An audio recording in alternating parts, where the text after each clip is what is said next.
মহাপ্ৰভু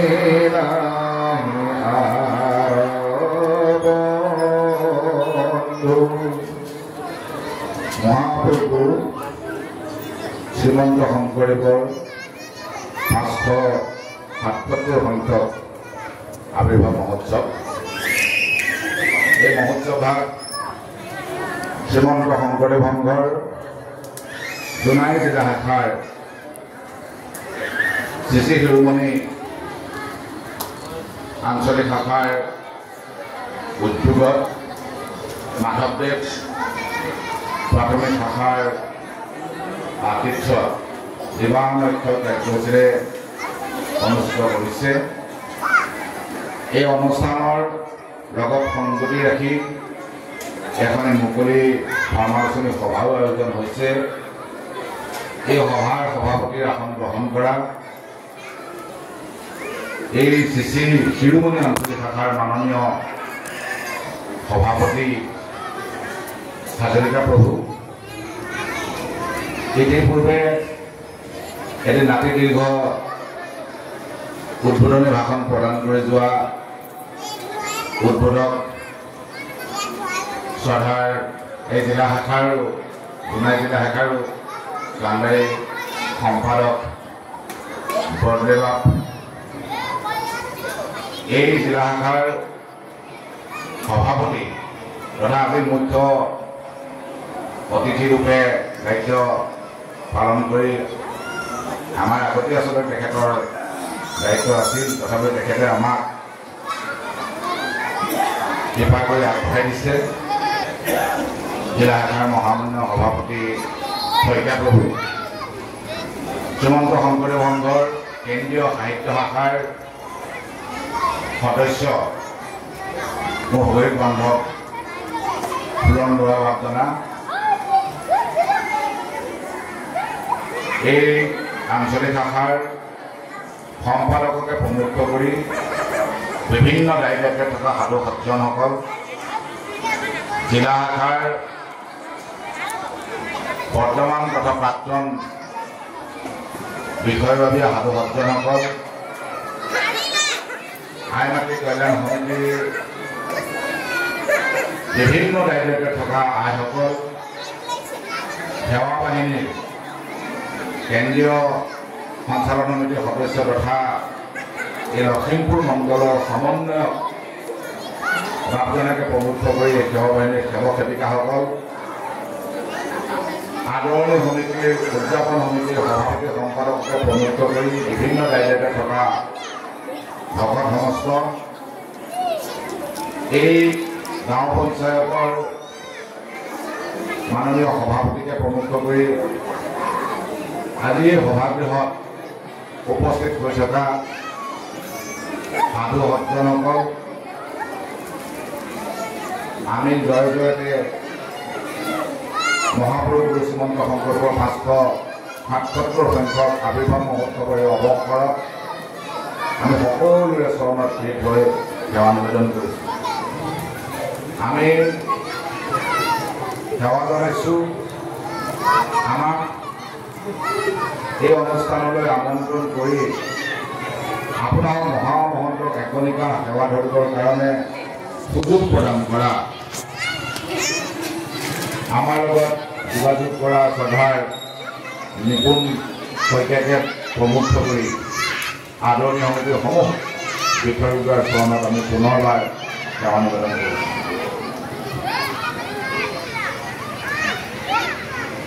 এইখন ধৰ্মালোচনী সভা উপলক্ষ মহাপুৰুষ গুৰু শ্ৰীমন্ত শংকৰদেৱৰ আবিৰ্ভাৱ মহোৎসৱ। এই ধৰ্মালোচনী সভা এইকাৰণে পাতিবলগীয়া হ'ল, কাৰণ মহাপুৰুষ গুৰু শ্ৰীমন্ত শংকৰদেৱে ধৰাধামত অৱতৰণ কৰিছিল ধৰ্ম প্ৰচাৰ কৰিবৰ নিমিত্তে। মহাপুৰুষ গুৰু শ্ৰীমন্ত শংকৰদেৱেনো কি ধৰ্ম প্ৰচাৰ কৰিছিল সেই সন্দৰ্ভত আলোচনা কৰিবৰ কাৰণে আচলতে এইখন ধৰ্মালোচনী সভা। মহাপুৰুষ গুৰু শ্ৰীমন্ত শংকৰদেৱৰ জীৱনী, মহাপুৰুষ গুৰু শ্ৰীমন্ত শংকৰদেৱৰ ৰীতি, এইবোৰ সাধাৰণতে আমাৰ যিখিনি আমাৰ অনুষ্ঠান অৰ্থাৎ আবিৰ্ভাৱ মহোৎসৱৰ অনুষ্ঠানৰ লগত সংগতি ৰখা প্ৰতিযোগিতা বা এইবিলাকত আমাৰ সচৰাচৰ এইবিলাকৰ ওপৰতে আচলতে প্ৰতিযোগিতা অনুষ্ঠিত হয়। গতিকে সেইকাৰণে আজিৰ প্ৰেক্ষাপটত তেৰাৰ জীৱনী সম্বন্ধীয় তেৰাৰ সৃষ্টিৰাজিৰ সম্বন্ধীয় যিবোৰ কথা সেই কথাবোৰ প্ৰকৃতপক্ষে বিশেষ আলোচনা কৰাৰ বৰ এটা প্ৰয়োজন আছে বুলি নাভাবোঁ। কাৰণ প্ৰতিযোগিতা ভাগৰ কাৰণে যেতিয়া প্ৰস্তুতি চলায় তেতিয়া প্ৰত্যেকেই জানিবলৈ বাধ্য হয় বা জানে।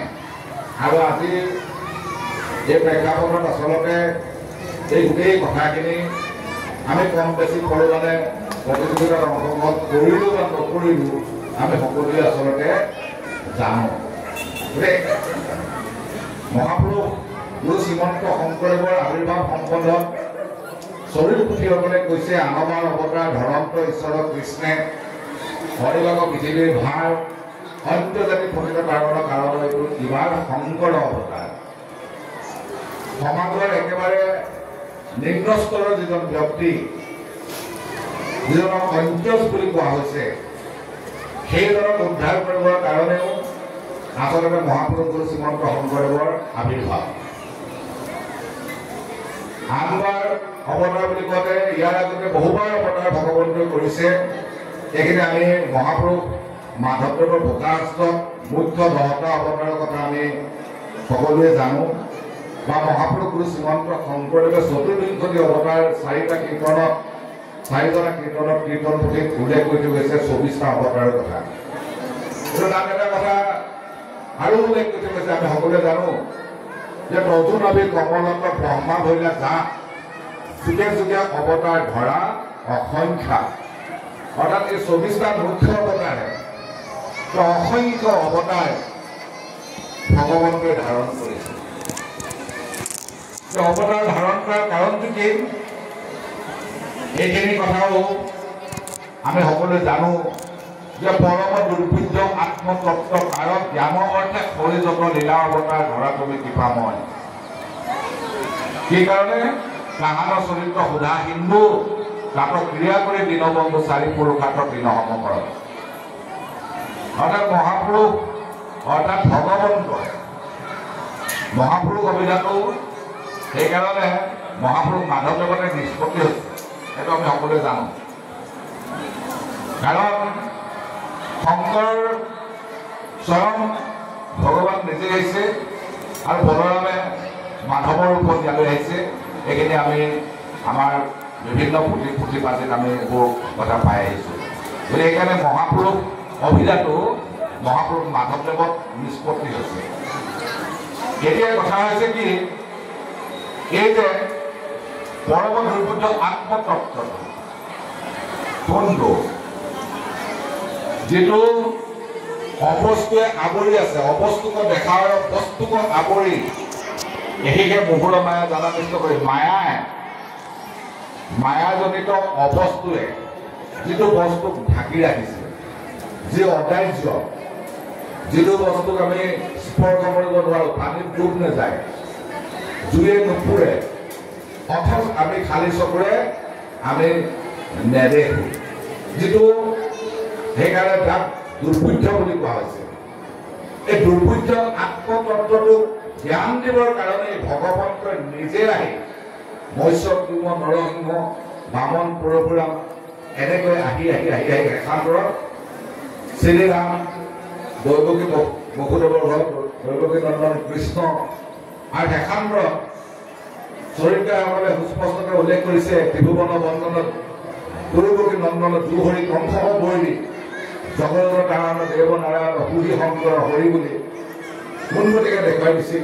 এইখিনি আমি সকলোৱে জানো। মহাপুৰুষ মাধৱদেৱৰ এই কাৰ্যত মহাপুৰুষ গুৰু শ্ৰীমন্ত শংকৰদেৱে বাধা দি কৈছিল, মোৰ কাৰ্য নিসিজিব গতিকে অকণমান ঢাকন দিয়া। কিন্তু ঢাকন দিব নোৱাৰিলে, পাছত জনে কৰিলে, ক'বলৈ বাধ্য হ'ল।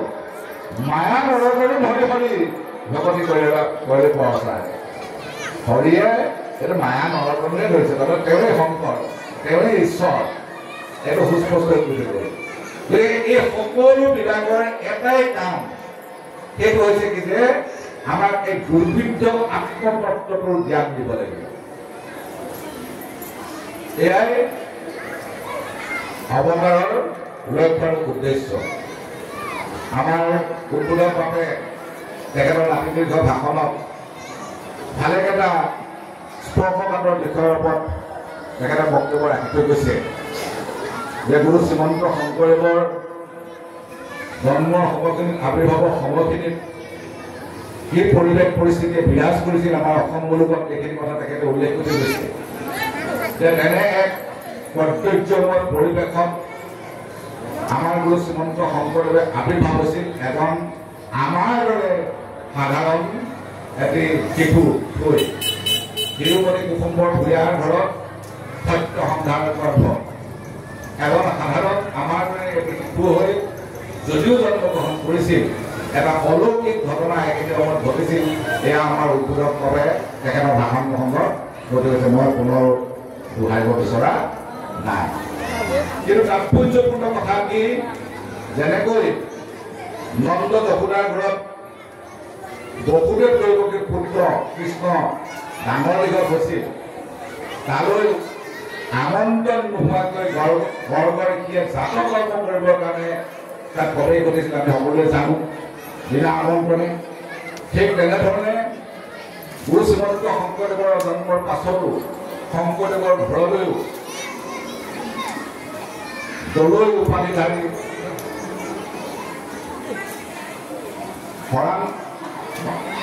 ধৰণ দলৈ বুলি মহাপাতম তাত উপস্থিত হৈছে উপস্থিত হৈ বিনা নিমন্ত্ৰণে উপস্থিত হৈ তেওঁ কি কৰিছে জাতক কৰ্ম কৰিছে জাতক কৰ্ম কৰি পেলাই কৈছে যে তেওঁ এজন বিশিষ্ট পণ্ডিত হ'ব আৰু তেওঁৰ জৰিয়তে জগত উদ্ধাৰ হ'ব সেইকাৰণে আমি তেওঁক আমি যদি কওঁ আপোনাৰ মহাপুৰুষক জগত গুৰু অভিধান অভিধায়িত জগত মানেনো কি জগত মানে কি সংসাৰ মানে কি এই কথাবোৰ আমি অকণমান বিশ্লেষণ কৰাৰ প্ৰয়োজন আছে জগত জন্ম হৈ যি মৃত্যুৰ ফালে গতি কৰে পূৰণ গজন ভ্ৰমণ এই চাৰিটি জীৱ জন্ম আছে মৃত্যু আছে জন্ম হৈ মৃত্যুৰ ফালে গতি কৰে বা ব্ৰহ্মাকে প্ৰমুখ কৰি গোটেই জড় অৰ্থাৎ জীৱ জগতৰ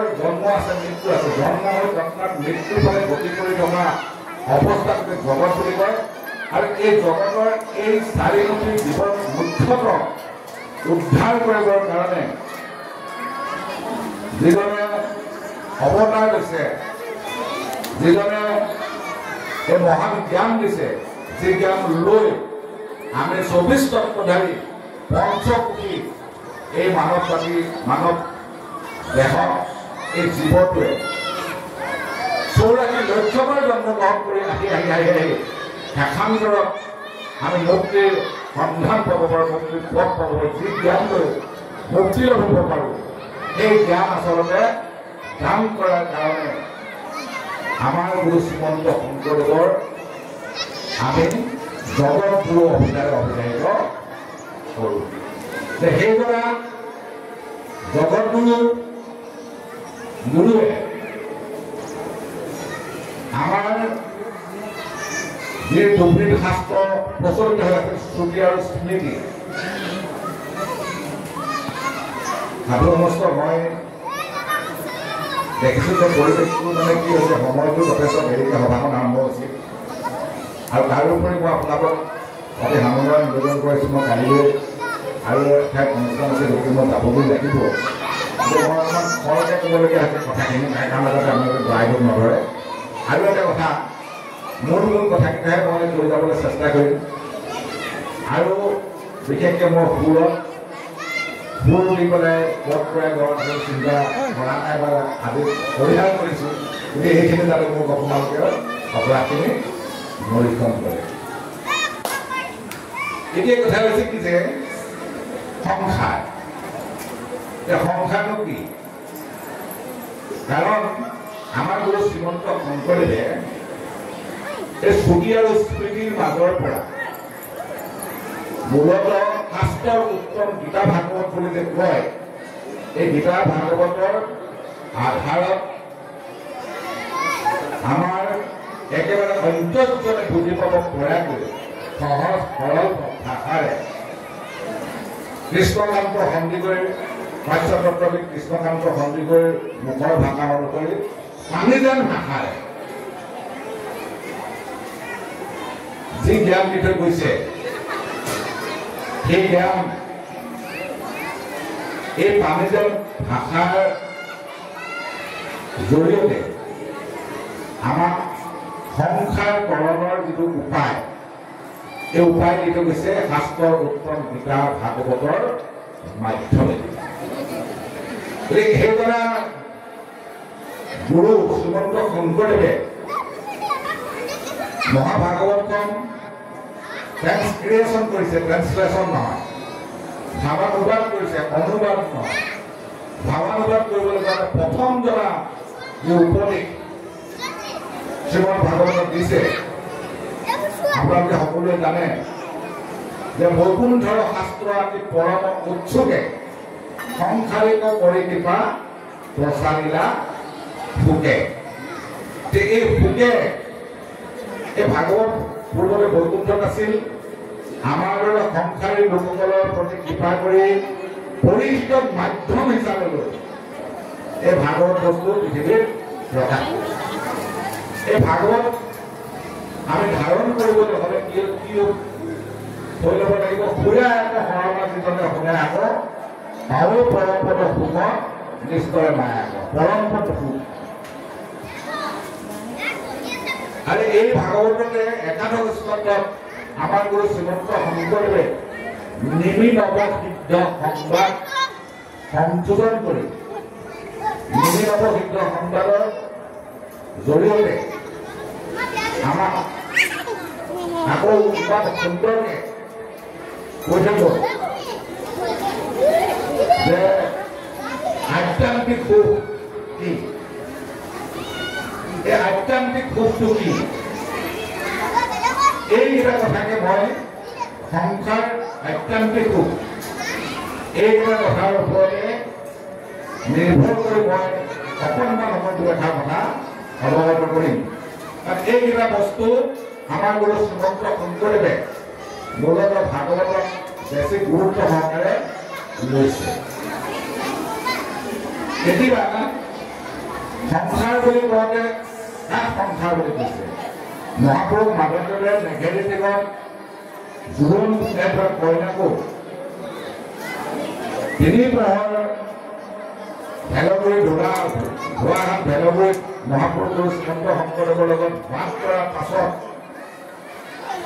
সেই জোৰোণ পিন্ধাই কইনাকে পৰিহাৰ কৰি তেওঁ গুৰু সেৱাত ব্ৰতী হ'ল।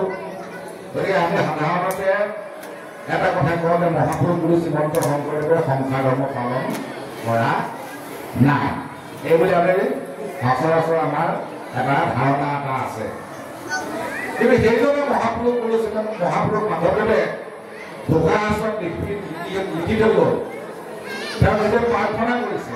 আমি সকলোৱে জানো এহেজাৰ এজনা ঘোষাৰ ভিতৰত প্ৰায় 600 ঘোষা মহাপুৰুষ মাধৱদেৱে বিভিন্ন শাস্ত্ৰৰ শ্লোক ভাঙনি কৰিছে, আৰু আনখিনি তেওঁৰ হৃদয়ৰ নিভৃত গুণৰ পৰা ভগৱন্তৰ নিমিত্তে ওলাই অহা প্ৰাৰ্থনা স্তুতি।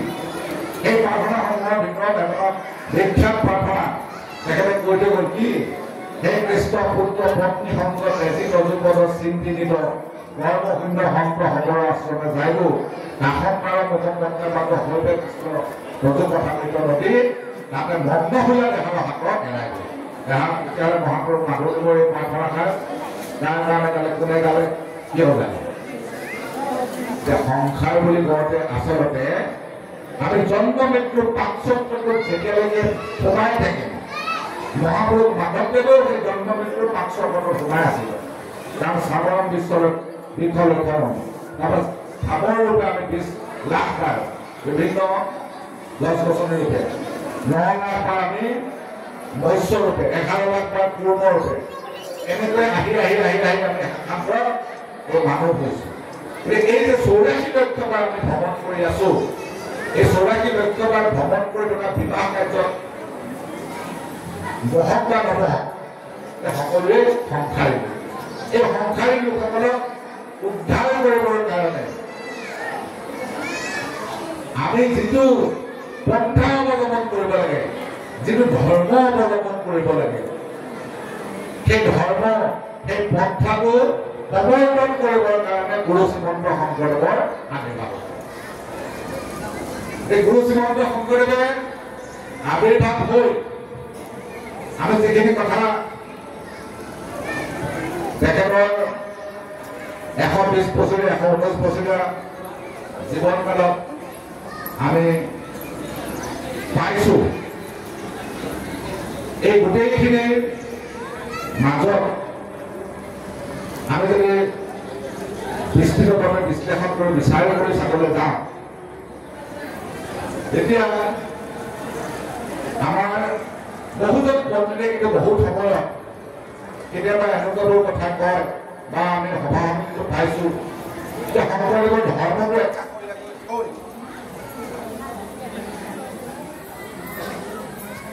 সাহিত্য বা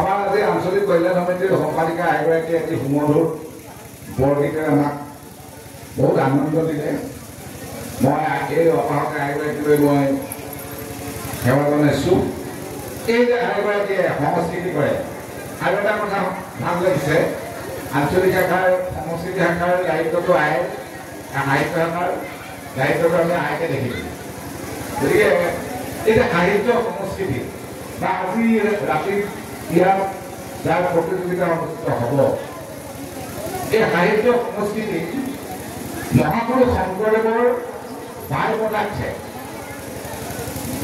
তাৰমানে আমি গুৰ পেৰিবৰ কাৰণে চেষ্টা কৰিছোঁ দেই গুৰ কৰিব এৰিছোঁ কুঁহিয়াৰ পৰা গুৰ আমি যেতিয়া পেৰো আমাৰ লক্ষ্য উদ্দেশ্যটো গুৰ কিন্তু গুৰ পেৰোতে আকৌ লালিও নাই নহ'লে লালিটো বায়ুপদাৰ্থ আমাৰ গুৰু শ্ৰীমন্ত শংকৰদেৱৰ আৱিৰ্ভাৱৰ লক্ষ্য আৰু উদ্দেশ্যটো ধৰ্ম প্ৰচাৰ এই ধৰ্ম প্ৰচাৰ কৰিবৰ কাৰণে গুৰুজনে সাহিত্য সংস্কৃতিৰ আশ্ৰয় ল'লে সাহিত্য সংস্কৃতি বায়ুপদাৰ্থ কিন্তু বহু পণ্ডিতে আজিকালি ক'ব খোজে যে গুৰুজনৰ ধৰ্মটোক একাষৰীয়া থৈ আমি তেওঁৰ সাহিত্য আৰু সংস্কৃতি সমাজ সংস্কাৰ এইবিলাক চিত্ৰকলা কাৰুকলা এইবিলাকৰ জৰিয়তে আমি গুৰুজনাক বিশ্বত দৰবাৰলৈ লৈ যাব লাগিব এইটো আচলতে অবান্তৰ এইটো কেতিয়াও সম্ভৱ নহয় অসম্ভৱ কথা কাৰণ গুৰুজনাৰ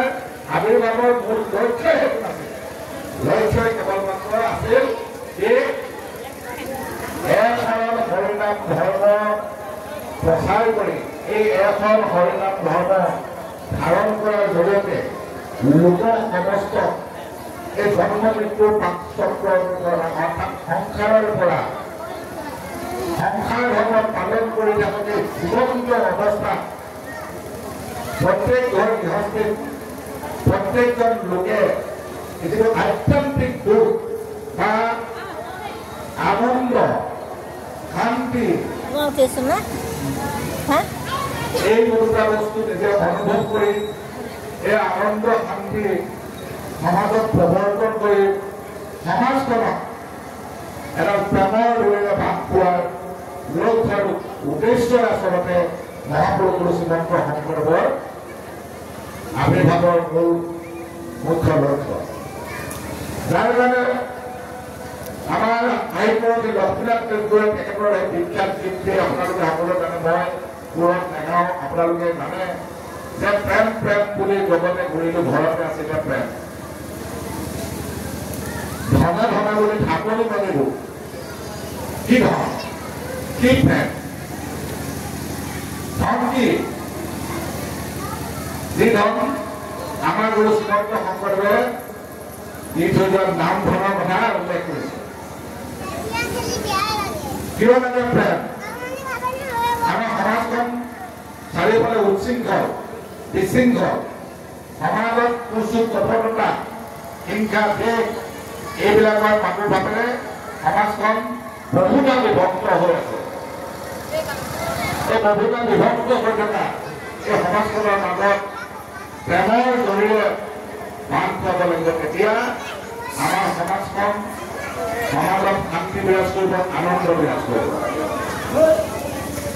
সেইকাৰণে এজন গুৰু লাগে মোক শিক্ষিত শিষ্য জগতৰ প্ৰাণনি দিলো জগতৰ গুৰু শংকৰদেৱ ঘৰতে আছিল অৱদান দিছিল শিক্ষিত শিষ্য লক্ষ্মীনাথ বেজবৰুৱাই গুৰু বিচাৰি গংগা কাশী কিন্তু আপোনালোকে পদ সকলোবোৰ আছে কিমান ভ্ৰমণ কৰিলে বিদেশো ভ্ৰমণ কৰিলে কিন্তু সেইজন গুৰু শংকৰদেৱ ঘৰতে আছিলে সেইজন গুৰুক জানো লক্ষ্মীনাথ বেজবৰুৱাই প্ৰত্যক্ষভাৱে লগ পাইছিল আমি যেনেকৈ আজি গুৰু শ্ৰীমন্ত শংকৰদেৱক প্ৰত্যক্ষভাৱে লগ পোৱা নাই আমি লক্ষ্মীনাথ বেজবৰুৱাক প্ৰত্যক্ষভাৱে লগ পোৱা নাই তদনুৰূপ লক্ষ্মীনাথ বেজবৰুৱাই গুৰু শ্ৰীমন্ত শংকৰদেৱক প্ৰত্যক্ষভাৱে লগ পোৱা নাছিল এই গুৰু শ্ৰীমন্ত শংকৰদেৱৰ এই গুৰু মানিবৰ কাৰণে তাৰমানে গুৰু এটা অৱয়ব নহয় গুৰু এটা দেহ নহয়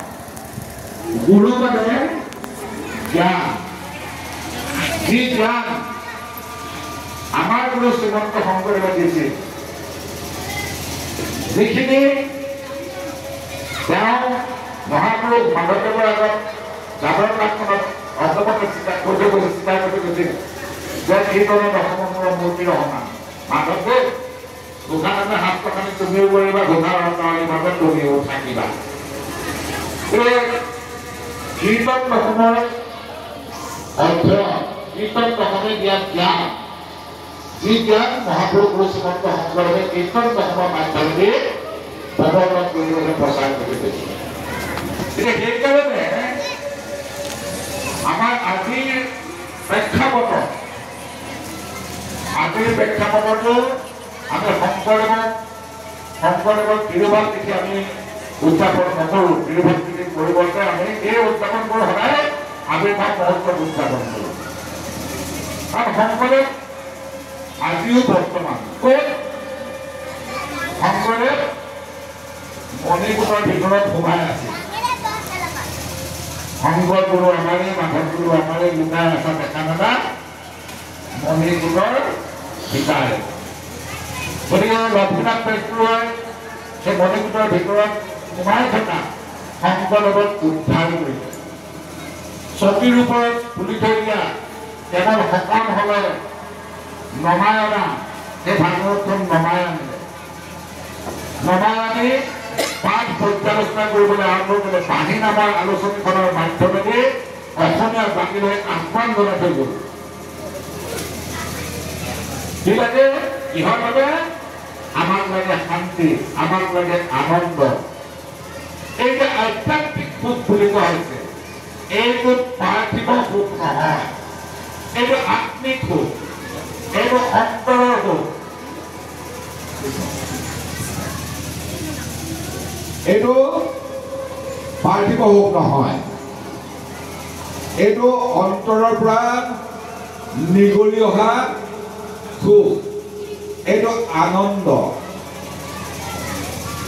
এই আনন্দটো আমি এই মায়াময় সংসাৰখনত নাপাওঁ কিন্তু হ'লেও আমি আমাৰ ইন্দ্ৰিয়সমূহে এই মায়াময় সংসাৰখনৰ মায়াৰ বস্তুৰ প্ৰতি আকৰ্ষিত হৈ এই বহিৰ্মুখী হৈ গৈ থাকে নাযাবই বা কিয় যাৰ কাৰণে মহাপুৰুষ গুৰু শ্ৰীমন্ত শংকৰদেৱে অনাদি পাতন লিপিবদ্ধ কৰিলে এই অনাদি পাতনৰ প্ৰাক্ষণতে আমাৰ এই মানৱিক তত্ত্বটো কেনেকৈ সৃষ্টি হৈছে এইখিনি ভাগৱতৰ আধাৰত তেওঁ উদ্ধাৰ কৰি আমাৰ বাবে দি থৈ গ'ল। কেনেকৈ সৃষ্টি হৈছে বোলে আমাৰ শৰীৰটো পঞ্চ মহাভূতৰ দ্বাৰা নিৰ্মাণ হৈছে। কৃতি অপতেজ মৰুত ব্ৰুম।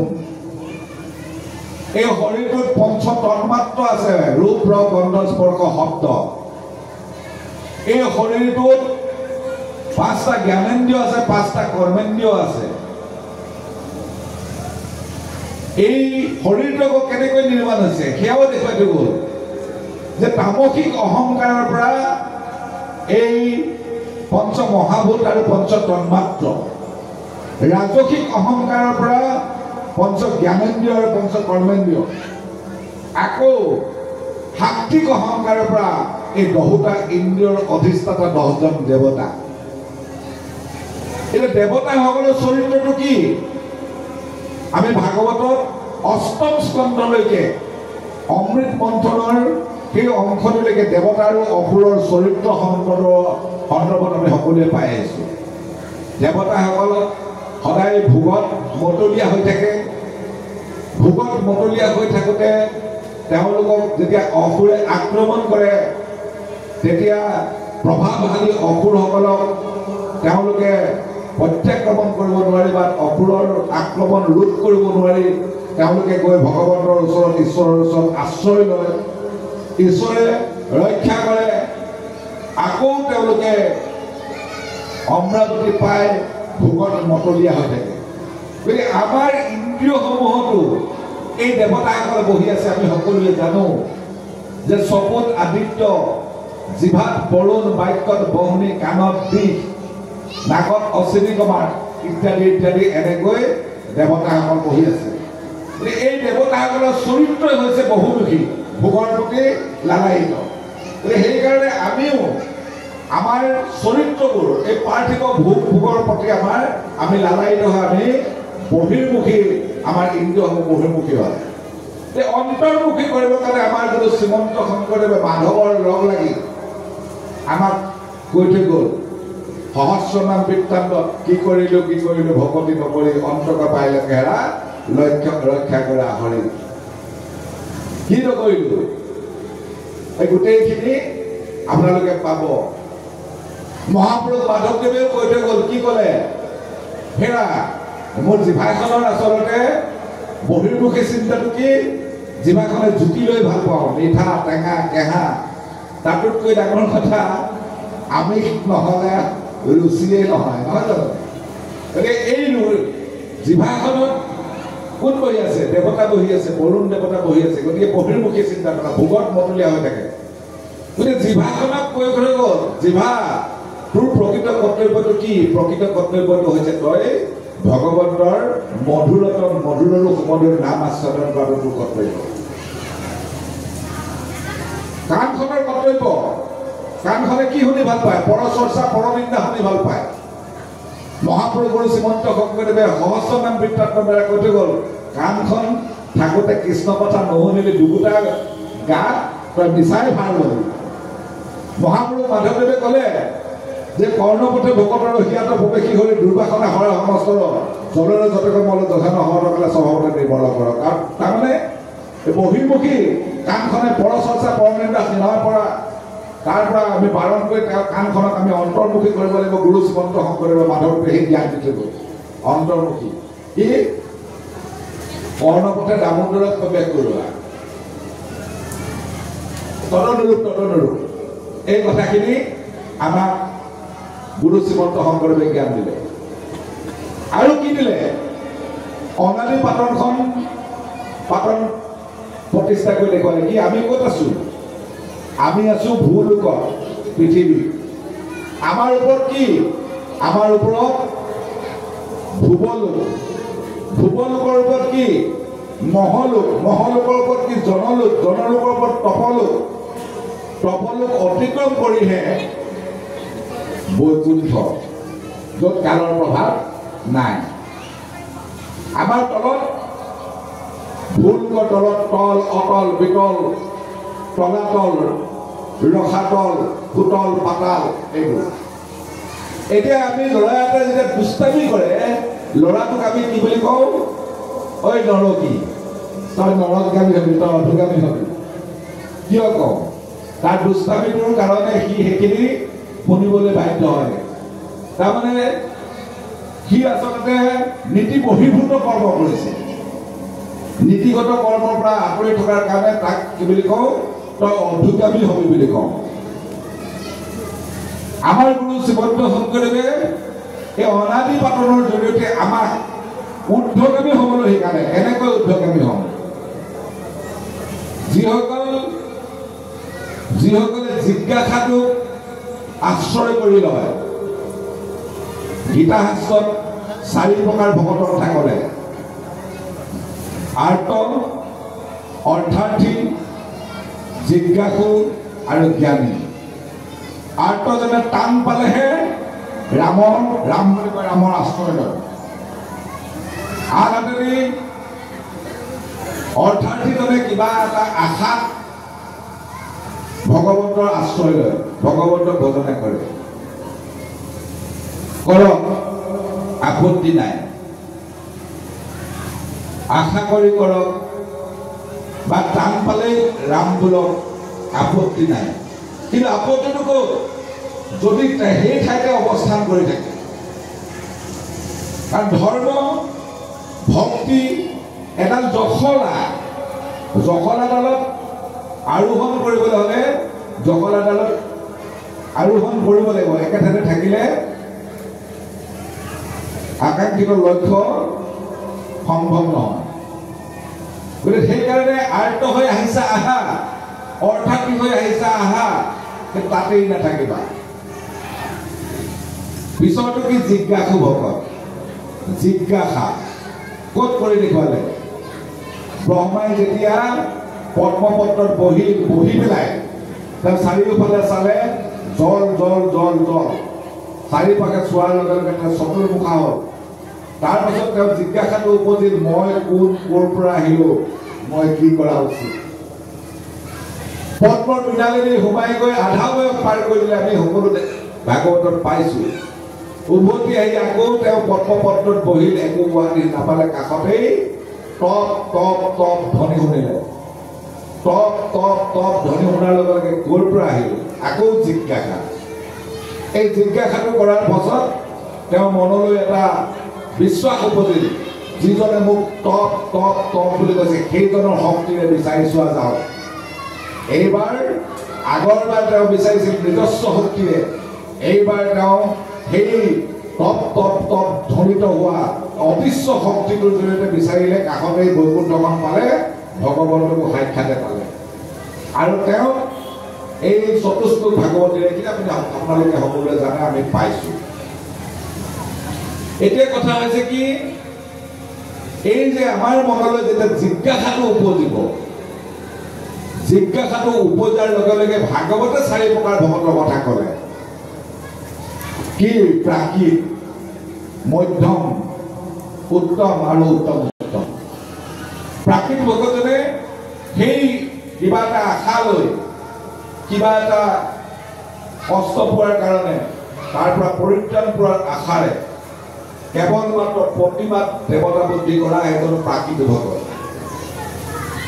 ঠিকেই আছে তেওঁ যিহেতুকে বাংময় প্ৰতিমা ভাগৱতত ভগৱন্ত আছে বুলি তেওঁ এটা সুদৃঢ় বিশ্বাস কৰি ল'লে লোৱাৰ লগে লগে ভাগৱত মেলি চালে ভাগৱত মেলি চোৱাৰ লগে লগে তেওঁৰ জিজ্ঞাসাটো উৎপন্ন হ'ল তেতিয়া দ্বিতীয় পৰ্যায়ত পালে কি পালে তেওঁ মধ্যম ভাগৱত হৈ গ'ল ভকতজন ভাগৱতলৈ ৰূপান্তৰ হ'ল কি দেখিলে ইয়াৰ আগতে তেওঁ মাত্ৰ মণিকূটত ভগৱন্তক দেখা পাইছিল এইবাৰ তেওঁ যেতিয়া এটা ষ্টেপ ওপৰলৈ উঠিলে মধ্যম ভাগৱত যেতিয়া হ'ল তেতিয়া তেওঁ দেখিলে ভকতৰ প্ৰতিমা মূৰত 2 স্থান বাংময় প্ৰতিমা ভগৱত তাতো ভগৱন্ত আছে আৰু ভকততো ভগৱন্ত আছে এইটো দেখিলে তাৰপিছত তেওঁ জিজ্ঞাসাটো নিবাৰণ হোৱা নাই কাৰণে তেওঁ অধ্যয়ন কৰি গৈ আছে তেওঁ দেখিলে এবাৰ বিশেষতঃ মনুষ্য গণত যিটো ল'ৰাই বিষ্ণুপতি কৰি সৰ্বদেৱে মান্য কৰে ঈৰ্ষা অসূয়া তিৰস্কাৰ অহংকাৰ হবে নষ্ট হবে যদি তাওখনে তাৰ গতিকে আমাৰ আটাইতকৈ ডাঙৰ কথা কোনখিনি ঈৰ্ষা অসূয়া অহংকাৰ তিৰস্কাৰ এইখিনিয়ে আমাৰ মোক প্ৰত্যেককে পাৰ্চনেলি ব্যক্তিগতভাৱে অশান্ত কৰি আছে আৰু সমাজতো অশান্তি বিৰাজ কৰি বিয়পাই আছে। গতিকে এই শান্তিময় পৰিৱেশটো আহিবলৈ হ'লে আমাৰ মনত বিশেষত মনুষ্যগণত বিষ্ণুপতি ভাৱটো আহিব লাগিব। আমাৰ গুৰুজনে সেই জ্ঞানটো দিলে। তেতিয়া কি হ'ল যে মানুহে মানুহক সেৱা কৰিবৰ কাৰণে অগ্ৰসৰ হ'ল। ৰৈ থকা নাই, তেওঁ জিজ্ঞাসাটো পূৰণ কৰিবৰ কাৰণে অহৰহ প্ৰচেষ্টা কৰি আছে। শেষান্তৰত গৈ তেওঁ কি পালে যে দেখিলে যে তেওঁ এতিয়া উপাধি পালে উত্তম ভাগৱত।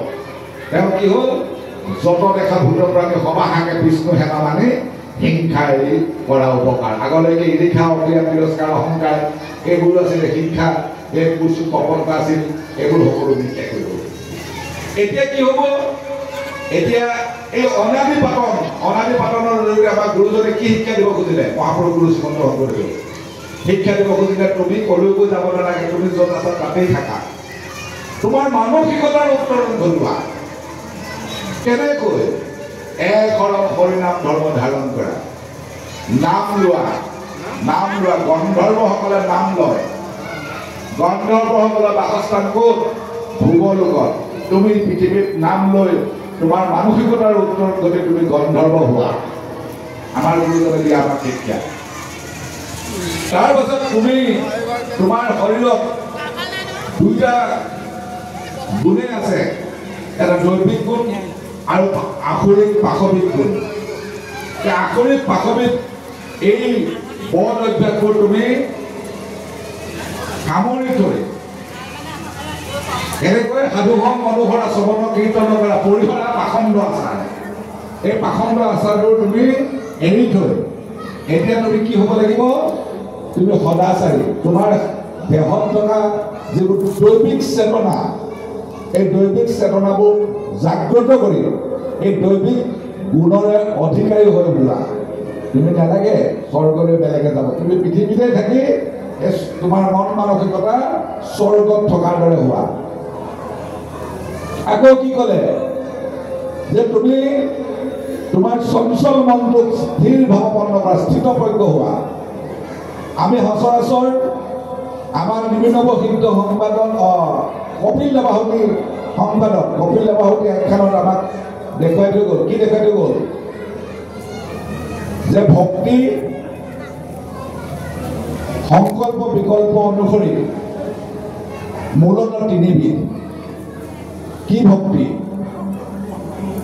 তামসিক ভক্তি, ৰাজসিক ভক্তি আৰু সাত্বিক ভক্তিৰ কথা ক'ব। এতিয়া ভক্তি বুলি ক'লে আমি কি বুজি পাওঁ? এতিয়া আকৌ ভক্তিলৈ আহোঁ। যি গুৰু আমাৰ গুৰু শ্ৰীমন্ত শংকৰদেৱে যি ভক্তিৰ ধৰ্মৰ কথা প্ৰৱৰ্তন কৰিছে, ভক্তি কি? এই ভক্তিৰ বিষয়ে জানিবলৈ হ'লে আমি আকৌ ভাগৱতৰ দশম স্কন্ধলৈ গুচি গ'লোঁ। মহাপুৰুষ গুৰু শ্ৰীমন্ত শংকৰদেৱে এইবোৰ ভাৱানুবাদ কৰিছে দশম স্কন্ধত। ক'লৈ গ'লোঁ? গোপী উদ্ধৱ সংবাদলৈ গুচি যাব লাগিব। উদ্ধৱে তেওঁ উদাসীন ভকত, কৃষ্ণৰ লগত চাহটোৰ দৰে আছে, কৃষ্ণৰ এৰেহা খায়, কৃষ্ণৰ এৰেহা পিন্ধে।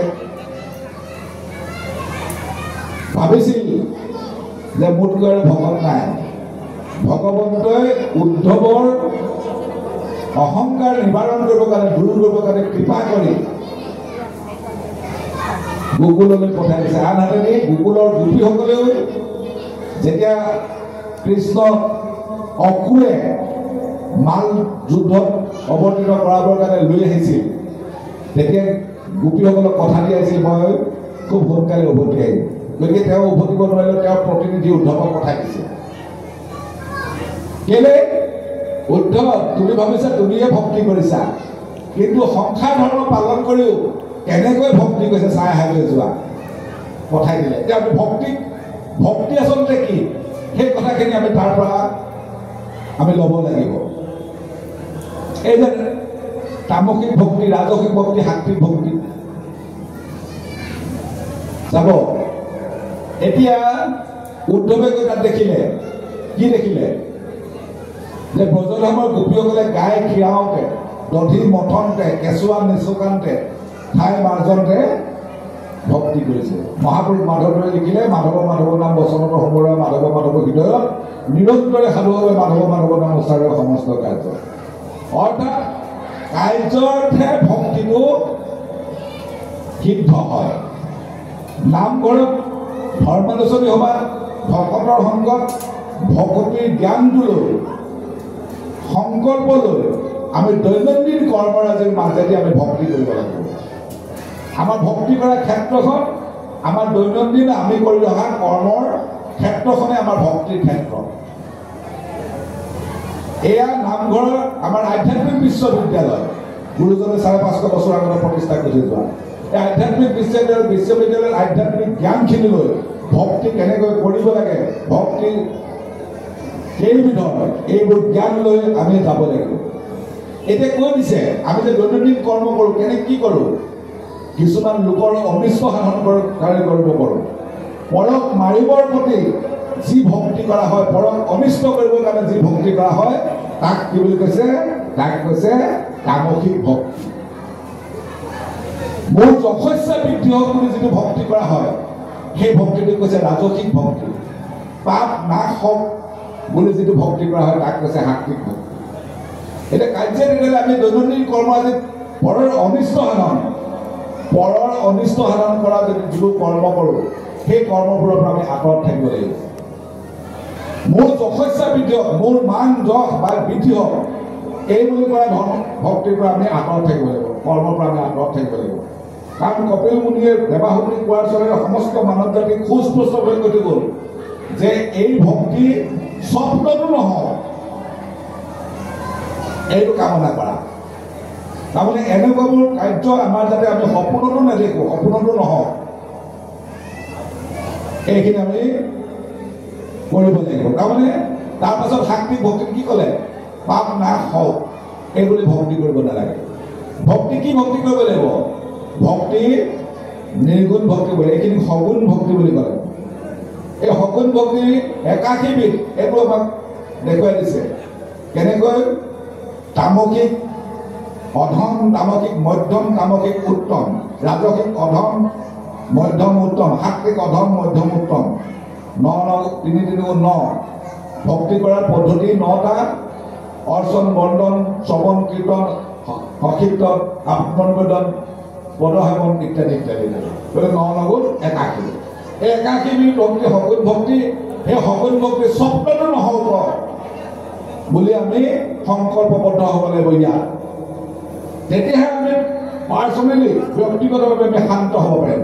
কাৰণ এইকেইটাই আমাক অশান্ত কৰি তুলিব, আমি শান্তিৰ পৰা বহুত দূৰত থাকিম।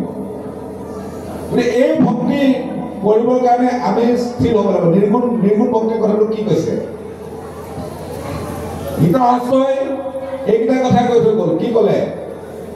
আমি যদি তমগুণৰ বশৱৰ্তী হৈ আছোঁ, কেনেকৈ বুজি পাম? আমাৰ মনত যদি এলাহ আৰু নিদ্ৰাই ক্ৰিয়া কৰি আছে, আমি জানিব লাগিব সেইখিনি সময়ত আমি তমগুণৰ বশৱৰ্তী হৈ আছোঁ। আমি ৰজগুণৰ বশৱৰ্তী হৈ আছোঁ নেকি? কেনেকৈ বুজি পাম? গীতাশাস্ত্ৰই ক'লে আমাৰ মনলৈ যদি লোভ, মোহ, কামনা, বাসনা এইবিলাকৰ বশৱৰ্তী হৈ থাকে আমাৰ মনটো, তেতিয়া আমি বুজিব লাগিব আমি ৰজগুণৰ বশৱৰ্তী হৈ আছোঁ। আমাৰ মনটো যদি পৰোপকাৰ, দয়া, ক্ষমা, কৰোণা এইবিলাকৰ বশৱৰ্তী হৈছে, আমি জানিব লাগিব আমি সত্যগুণৰ অধীনত আছোঁ। এতিয়া এই 3টা গুণত থাকি আমি আনন্দ পাব নোৱাৰোঁ জীৱন্ত অৱস্থাত। মৃত্যুৰ পাছত মুক্তিও বহু দূৰত। গতিকে আমি আনন্দ পাবলৈ হ'লে আমি ক'লৈ যাব লাগিব? নিৰ্গুণত স্থিত হ'ব লাগিব। সেইকাৰণে নিৰ্গুণ ভক্তিৰ কথাটো আমাৰ গুৰুজনে কপিল মুনিৰ জৰিয়তে মাকক কোৱাৰ চলেৰে আমাক কৈ থৈ গ'ল আমাৰ গুৰুজনে। নিৰ্গুণ অৱস্থাটো কি? আমি নিজকে সুধো, মোক কোনোবাই প্ৰশংসা কৰিলে কেনেকুৱা লাগে আৰু মোক নিন্দা কৰিলে কেনেকুৱা লাগে? প্ৰশংসা আৰু নিন্দা দুয়োটাক যেতিয়া সমভাৱে গ্ৰহণ কৰিব পাৰে, এইটো নিৰ্গুণ ভক্তিৰ, নিৰ্গুণত থকাৰ জনৰ এইটো লক্ষণ। সেইকাৰণে সাধুত নিচলতাৰ ভৈলক গান দাতাত চুৰত একমতি ত্যাগ কৰি থৈ গ'ল। গতিকে এই অৱস্থাটো আমি প্ৰাপ্তি হ'ব লাগিব। এই স্থিৰতাতে স্থিৰ বুদ্ধি সম্পন্ন আমাৰ হ'ব লাগিব। আমাৰ উত্তৰণ তেতিয়া হ'ব, তেতিয়া আমি কি হ'ম, কেতিয়াও পৰৰ অনিষ্টৰ কথা, পৰৰ এই দুখ গুণ বিচাৰ কৰি থকা নাযায়। গতিকে সেই অৱস্থাত কি ক'লে, আমাৰ মন মানসিকতাৰ উত্তৰ হয় আমি ঋষিসকলৰ ঋষিতুল্য, এজন ঋষিতুল্য পুৰুষেই ঋষিসকল সদৃশ হৈ গ'ল। তাৰমানে আমি পৃথিৱীতে আছো, কিন্তু আমাৰ মানসিকতাৰ উত্তৰণ গতি আমি গৈ পেলাই জনলোক পালোঁ। তাৰপাছত তপলোক, তপলোকত কোন থাকে, সিদ্ধ মুনিসকল থাকে। আমাৰ চাৰিত্ৰিক সংস্কাৰ হয়, আমাৰ চৰিত্ৰ যদি সিদ্ধসকলৰ দৰে হয়, তেতিয়া আমি তপলোক যাব নালাগে, পৃথিৱীতে থাকি আমি সেইজনৰ সমৰ্থ হ'ল। এই উত্তৰণৰ কথাটো আমাক গুৰু শ্ৰীমন্ত শংকৰদেৱে আমাক দেখুৱাই থৈ গৈছে। এনেকৈ আমি মহাপুৰুষ গুৰু শ্ৰীমন্ত শংকৰদেৱৰ আৱিৰ্ভাৱ মহোৎসৱ আয়োজন কৰাৰ জৰিয়তে আমি এনেবোৰ বাস্তৱসন্মত কথা আমি আলোচনা কৰিব লাগিব। আমাৰ গুৰুজনে কীৰ্তনৰ ভাগৱত তাৎপৰ্যত প্ৰথমজনে কীৰ্তনত সুস্পষ্টভাৱে দেখুৱাই থৈ গৈছে। কি দেখুৱাই থৈ গৈছে, যে কৃষ্ণ সূৰ্য ভৈলন্ত উদিত, নাম ধৰ্ম কৰিলা বিদিত। কিয় কৰিবলগীয়া হ'ল, সত্য যুগে প্ৰথমত ব্ৰহ্মাৱতী দেৱজত হৰিনাম কৰিলা গুপুত, কিন্তু কৃপাময় হৰি নামক বেকত কৰি কলিপাপ কৰিলা লুপুত। এইখিনি কথা আমি বিশ্লেষণ নকৰোঁ, সকলোৱে জানে যে আদি সত্য যুগত শুদ্ধ ধৰ্মই আছিল। দেৱতাসকলে কপন কৰি পেলাই সেই ধৰ্মক লুপুত কৰি ৰাখিছিল, কিন্তু কৃষ্ণ সূৰ্য উদিত হৈ আগৰ পৰা প্ৰচলিত হৈ থকা, এতিয়া যেতিয়া সূৰ্য নোলায় তেতিয়া আমি লেম্প এটাৰ সহায় লওঁ, চাকি এটাৰ সহায় লওঁ, কিন্তু সূৰ্য ওলোৱাৰ লগে লগে লেম্পটো নুমুৱাই পেলাওঁ, চাকিটো নুমুৱাই পেলাওঁ। যদি সূৰ্য ওলোৱাৰ পাছতো কোনোবাই ৰাস্তাইদি হাতত লেম্প এটা জ্বলাই গৈ থাকে, তেতিয়া সেইখনৰ লোকক কি বুলি ক'ব, না মানসিক সন্তুলন নথকা লোক বুলি ক'ব। এতিয়া আমাৰ অৱস্থাটো সেইটোৱেই, কৃষ্ণ সূৰ্য উদয় হ'ল, লেম্প চাকি সদৃশ এই দেৱ দেৱতাসকল নিষ্প্ৰভ হ'ল। তেওঁলোকৰ আগতেও কাম নাছিল বিশেষ, যদিও তেওঁলোকৰ আশাৰ তৈয়াৰ কৰি লৈছিল যে সত্য যুগত ধ্যান আছিল, ধ্যান কৰি কোনেও মুক্তি সিদ্ধি লাভ কৰিব পৰা নাছিল। ভগৱন্তৰ যেতিয়ালৈকে 10 নাম জপ কৰা নাছিল, ধ্যান কৰি নাম ল'লেহে সিদ্ধি লাভ কৰিবলৈ সক্ষম হৈছিল। এটা যুগত যজ্ঞ কৰিও কোনেও সিদ্ধি লাভ কৰিব পৰা নাছিল, ভগৱন্তৰ 8 নাম নোলোৱালৈকে। নাম আৰু যজ্ঞ দুইটাৰ প্ৰয়োজন আছিল। দাপৰতো পূজা কৰি কোনো পূজা সৌভাগ্য হোৱা নাছিল, ভগৱন্তৰ 12টা নাম নোলোৱালৈকে। কিন্তু কলিত শৰীৰ কীৰ্তন বিনাই আৱৰ নাহিলে পূজা, কলিত দুটা ধৰ্ম নাই। গতিকে আমি তাকেই নাজানো, তাকেই নজনাৰ কাৰণে আচলতে এইবোৰ নকৰিবলগীয়াবোৰ কৰি আছো। গতিকে যিসকলে এই ভাগৱত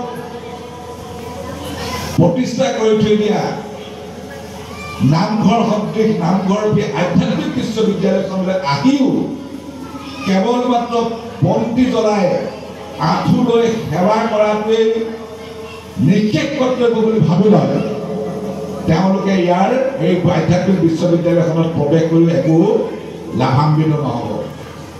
এই আধ্যাত্মিক বিশ্ববিদ্যালয়খনৰ মূল পাঠ্যক্ৰম কি?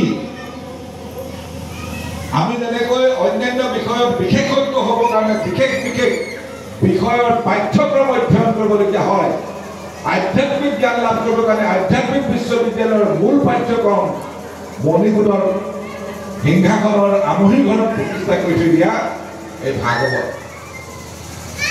এই পাঠ্যক্ৰমখন আমি পঢ়ি অধ্যয়ন কৰি, কাৰণ কি কথা কৈছে, যেতিয়া ব্ৰহ্মাই নাৰদক এই ভাগৱত বস্তু দিছে, কৈলো ভাগৱতৰ তোমাৰ আগত কৃষ্ণ কথা মাত্ৰ হাৰ মুখ ভগৱন্তে পূৰ্বে কহিছন্দ মহিমাৰ নাহি পাৰ, তুমি সৰ্বদা নিতু শাস্ত্ৰখান লোকত কৰা প্ৰচাৰ। কি হ'ব প্ৰচাৰ কৰিলে? অজ্ঞান গুচুক সংসাৰ তৰুক মেলুক ভগৱতী কৃষ্ণ। কিন্তু তাৰ পাছতে কৈ দিলে কিন্তু মনিবৰ কি 4 জ্ঞান কৰ্ম ভকতিত ভৰা তৎপৰ জ্ঞান কৰ্ম মিহলি কৰি ভক্তি কৰি থাকিলে তাৰ সুফল কেতিয়াও নাপাব 4 জ্ঞান কৰ্ম জ্ঞান মাৰ্গ এটা আছিল কৰ্ম মাৰ্গ এটা আছিল জ্ঞান মাৰ্গত গৈ গৈ গৈ গৈ আপুনি কি কৰিব নিয়ম গম নিয়ম সংযম আসন প্ৰাণায়াম গৈ গৈ ধ্যান সমাধি প্ৰত্যাহাৰ কৰি আপুনি সুখী হ'ব পাৰিব ৰাস্তা পালেহে কৰ্ম মাৰ্গত ধনং দেহি জনং দেহি বিদ্যাং দেহি সকলো মুখেই লাগে লাগে লাগে লাগে গৈ সকলো পোৱাৰ পাছতো যেতিয়া আনন্দ নাপাব শান্তি নাপাব তেতিয়া নেলাগে নেলাগে গৈ আপুনি সন্ন্যাসী হ'বলৈ পাৰিব তাতেই শেষ কিন্তু ভক্তি মাৰ্গত আপুনি এজন সাধাৰণ মানুহ হৈ 24 তত্ত্বধাৰী মানুহ হৈ আপুনি 28 তত্ত্বৰ গৰাকী হ'বগৈ পাৰিব তাৰোপৰি কি কৈছে ভক্তি কৰোঁতে কৰোঁতে ভক্তি কৰোঁতে কৰোঁতে আপুনি ভকত হ'ব মানুহজন ভকতলৈ ৰূপান্তৰ হ'ব ভকত হৈ আপুনি ভগৱন্তলৈ ৰূপান্তৰ হ'ব সেইকাৰণে নামে হাতৰ কাৰ্য হাতীৰে ৰেখা প্ৰতিপতি লোৱাৰ ইহাৰৰ ৰেখা দেখি থৈ গ'ল কি আমাক কৈ থৈ গ'ল কি বুলি ক'লে প্ৰথমে ধৰিব 5 বছৰ মহাপুণ্য কৰে অদ্ভুতৰ এইটো গুৰুজনৰ বাণী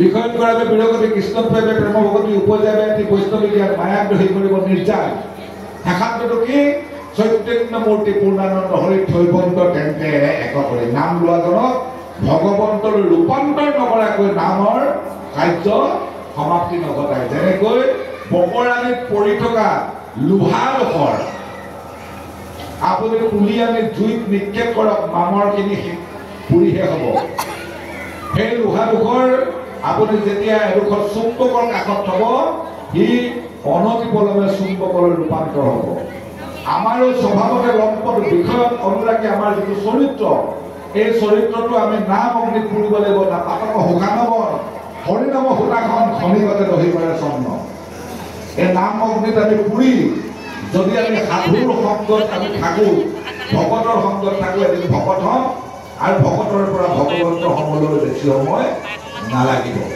গতিকে এই যিটো জ্ঞান সেই জ্ঞান দিবৰ কাৰণে আমাৰ গুৰু শ্ৰীমন্ত শংকৰদেৱৰ আৱিৰ্ভাৱ হৈছিল গতিকে আমাৰ গুৰু শ্ৰীমন্ত শংকৰদেৱে আৱিৰ্ভাৱ হৈ এইখিনি জ্ঞানকে আচলতে আমাক দি থৈ গ'ল গতিকে আমি এনেধৰণে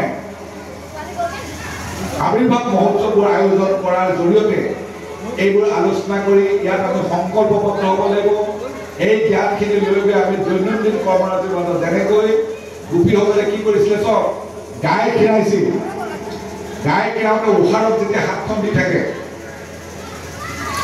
উহাৰত হাতখন দি থাকোঁতে যেতিয়া গাখীৰ টোপাল কাটে সেই টোপালটোৰ ভিতৰত ভগৱন্তক দৰ্শন কৰিছিল